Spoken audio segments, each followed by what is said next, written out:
Hello दोस्तों, आपका स्वागत है आपके अपने यूट्यूब चैनल अनोखे प्रश्न में। दोस्तों, प्रत्येक स्वतंत्र राष्ट्र का अपना एक ध्वज होता है। यह एक स्वतंत्र देश होने का संकेत होता है। यह जानना अत्यंत रोचक है कि हमारा राष्ट्रीय ध्वज अपने आरंभ से किन किन परिवर्तनों से गुजरा। इसे हमारे स्वतंत्रता के राष्ट्रीय संग्राम के दौरान खोजा गया था या मान्यता दी गई थी। भारतीय राष्ट्रीय ध्वज का विकास आज के इस रूप में पहुंचने के लिए अनेकों दौर से गुजरा।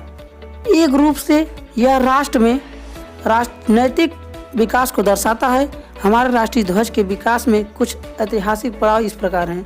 तो दोस्तों, 1906 ईस्वी में भारत को गैर आधिकारिक ध्वज प्रथम राष्ट्रीय ध्वज 7 अगस्त 1906 को पारसी बागान चौक ग्रीन पार्क कलकत्ता में फहराया गया था, जिसे अब कोलकाता कहते हैं। इस ध्वज को लाल, पीले और हरे रंग की 36 पट्टियों से बनाया गया था।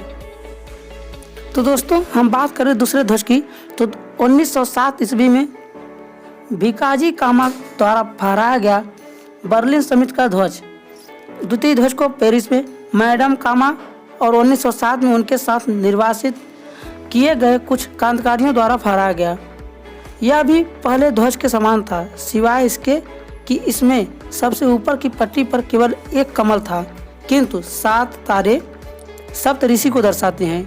यह ध्वज बर्लिन में हुए समाजवादी सम्मेलन में भी प्रदर्शित किया गया था। तो दोस्तों, हम बात करें भारत के तीसरे ध्वज की, तो भारत का तीसरा ध्वज सन 1917 ईस्वी में आया, जब हमारे राजनीतिक संघर्ष ने एक निश्चित मोड़ लिया था। डॉक्टर एनी बेसेंट और लोकमान्य तिलक ने घरेलू शासन आंदोलन के दौरान इसे फहराया। इस ध्वज में 5 लाल और 4 हरी 36 पट्टियाँ एक के बाद एक और सप्तऋषि के अभिविन्यास में इस पर बने 7 सितारे थे। बाईं और ऊपरी किनारे पर यूनियन जैक था। एक कोने में सफ़ेद अर्धचंद्र और सितारा भी। तो आइए दोस्तों, हम बात करते हैं भारत के चौथे राष्ट्रीय ध्वज के बारे में।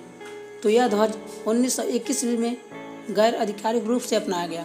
अखिल भारतीय कांग्रेस कमेटी के सत्र के दौरान, जो 1921 ईस्वी में विजयवाड़ा में किया गया था, यहाँ आंध्र प्रदेश के एक युवक ने एक झंडा बनाया और गांधी जी को दिया।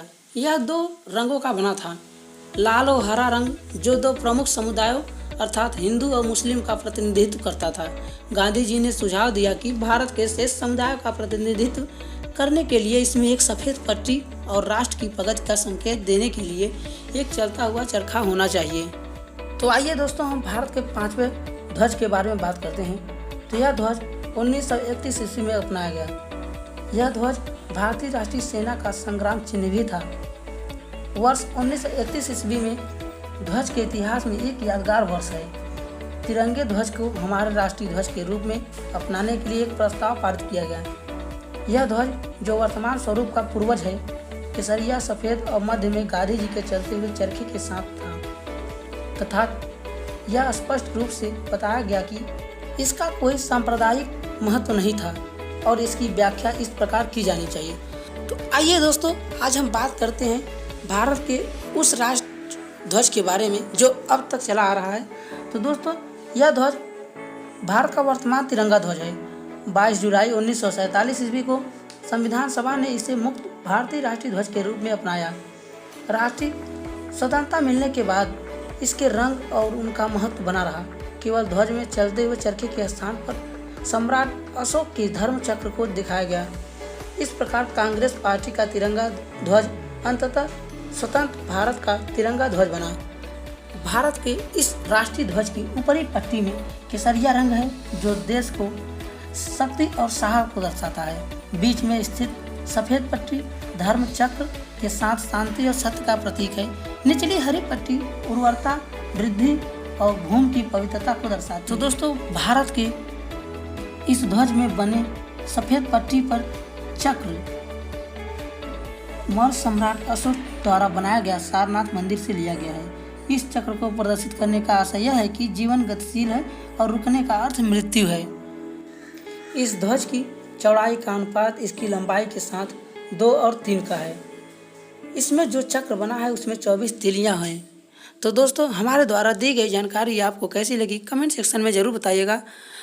और यदि आपको हमारी वीडियो पसंद आए तो वीडियो को लाइक, कमेंट तथा शेयर करें और अपने इस अनोखे प्रश्न चैनल को भी ज़रूर सब्सक्राइब कीजिएगा। और हाँ, बेल आइकन को भी प्रेस कर दीजिएगा, जिससे हमारे अगले वीडियो का नोटिफिकेशन आपको सबसे पहले मिल जाए।